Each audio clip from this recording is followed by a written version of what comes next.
तो स्वागत है आप सभी का मेरे चैनल फिजिक्स बाय जयंत पर।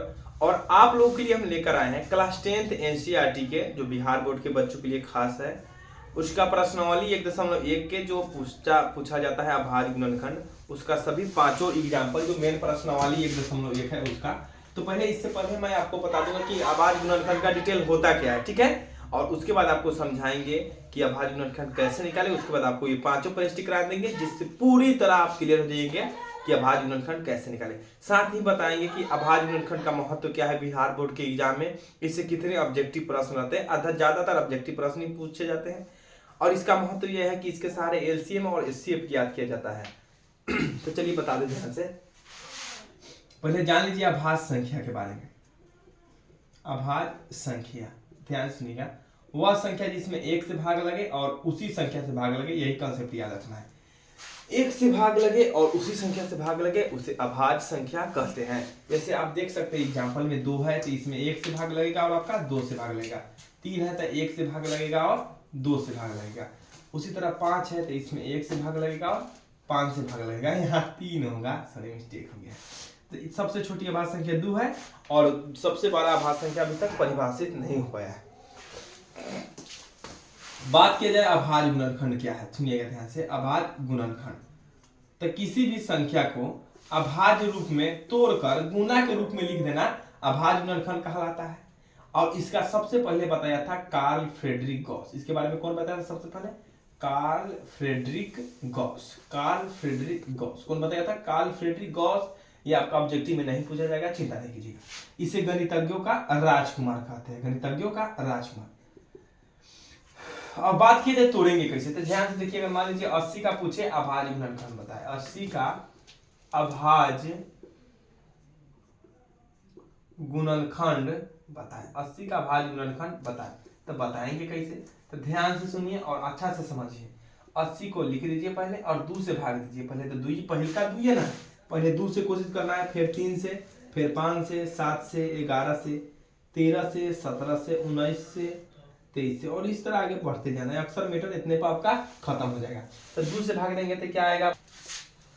तो समझिए 80 के लिए क्या करेंगे, तो पहले 2 से भाग देंगे तो 80 में 2 से भाग लग जाएगा 40 मरतबे, फिर 2 से भाग लग जाएगा 20 मरतबे, फिर 2 से 10 मरतबे, और फिर 2 से 5 मरतबे। आ गया अभाज्य संख्या। जब तक तब तक तोड़ना है कि जब तक अभाज्य संख्या ना है। और तोड़ना भी किससे है? अभाज्य संख्या से। कोई दूसरा संख्या नहीं रहना चाहिए। अगर रह रहा है तो आप गलती बना रहे हैं, इसका मतलब हुआ।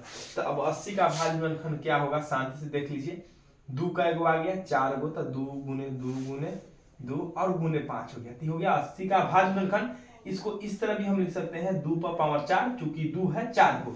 अगर 2 रहता 8 गो तो 2 पर पावर 8 लिखते, और 5 का एगो है 1 गो तो लिख सकते हैं 5 पर पावर 1। तो प्रश्न ऐसे भी आता है कि 80 के अभाज्य गुणनखंड में 2 का घात कितना होगा? 2 का घात कितना होगा? 4 होगा। इतना समझ गए। अब आइए हम अभाज्य गुणनखंड आपको सिखा देते हैं, कुछ बताएंगे, कुछ खुद से प्रश्न कीजिएगा।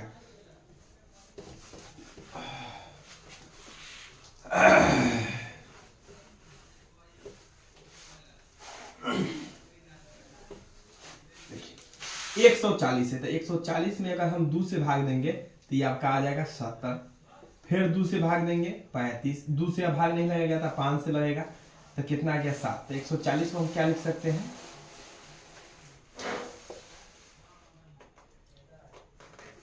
2 गुने 5 गुने 60, और सिंप्लीफाई कीजिएगा तो 2 पर पावर 2, 5 पर पावर 1 और 7 पर पावर 1। ये अभाज्य गुणनखंड हो गया किसका? 140 का। फिर से सुनिए, पहले 2 से भाग दिए, फिर 2 से, अब ना 2 से लगेगा तो 3 से भी नहीं लगेगा, क्योंकि 35 में 3 से भाग नहीं लगता है। तो 5 से भाग दिए और 7 मतलब कट गया। आखिरी पॉइंट आ गया अभाज्य संख्या। अभाज्य संख्या आते बउआ क्या करेगा? मुस्का देगा। तो मतलब अच्छा से सॉल्व कर लीजिए, ठीक है। अब अगला आपका क्या है? 156 बना लीजिए, हल्का है थोड़ा, हम ये भारी वाला बता देते हैं। और खुद से प्रैक्टिस करने के लिए भी आपको होमवर्क के थ्रू दे देंगे। इस तरह आपको डेवलप करेंगे जैसे कि आपको कोचिंग में होमवर्क दिया जाता है, सेम उसी तरह जैसे ऑफलाइन में अपने बच्चों को मैं पढ़ाता हूँ, उस तरह आपको होमवर्क भी दे देंगे।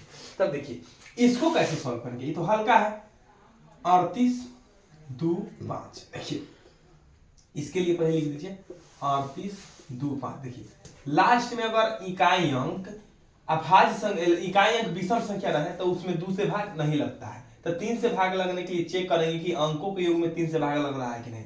तो 8 3 11 2 13 5 18, इसका मतलब 3 से भाग इसमें लग जाएगा। तो 3 से भाग देने पर आपका आएगा, आप सिंपल भाग दीजिएगा, हम इस तरह बता दे रहे हैं। 3 एकम 3, 3 दूना 6 और 3 सत्ते 21 और 3 पचे 15, 1275 आएगा 3 से भाग देने पर। ठीक है, अब फिर भाग दिया जाए 3 से, तो 3 से भाग लग जाएगा आपका। तो 3 से भाग दिएगा, 3 चौका 12, 3 दूना 6 और 3 पचे 15। फिर भाग दिया जाए 3 से, तो अब देखिए 4 2 6 और 5 11, 3 से भाग नहीं लगेगा, लास्ट में 5 है तो 5 से तो भाग लगेगा। तो 5 8 40, ये हो जाएगा आपका 85 मरतबे। क्या मरतबे लग गया? 85 मरतबे। आप भाग दे देकर देखिएगा, और फिर 5 से भाग देंगे तो 17 मरतबे आ गया भाग संख्या, मतलब बउआ खुश हो गया। तो इसको हम किस तरह लिखेंगे? 38 25 का भाज्य गुणनखंड किस तरह लिखेंगे? 3 गुने 5 गुने 17, यानी इस तरह भी लिख सकते हैं। 3 पर पावर 2, 5 पर पावर 2 और 17 पर पावर 1। ये आपका हो गया आंसर। क्या हो गया? ये हो गया आपका आंसर हो गया। उसी तरह एक देखिए, हम एक भारी भी होमवर्क दे दिए, ये 2 भारी होमवर्क इधर इजी है। 1001 और गुने 5 हो जाएगा, इतना ही पर रुक जाएगा क्योंकि ये भी अभाज्य संख्या है। तो ये आपका होमवर्क हो गया। तो इस तरह आपको आज क्या सिखाए हम? अभाज्य गुणनखंड कैसे निकाले, इसको कैसे सॉल्व करें, ऑब्जेक्टिव में इसकी क्या भूमिका है। अब अगर लसम असर पढ़ाएंगे तो उसमें आपको थोड़ा भी दिक्कत नहीं होगा, और एनसीईआरटी प्रश्नावली भी बना दिए। लसम या मसल लेकर आते हैं नेक्स्ट वीडियो में, यह पार्ट 1 है आपके लिए।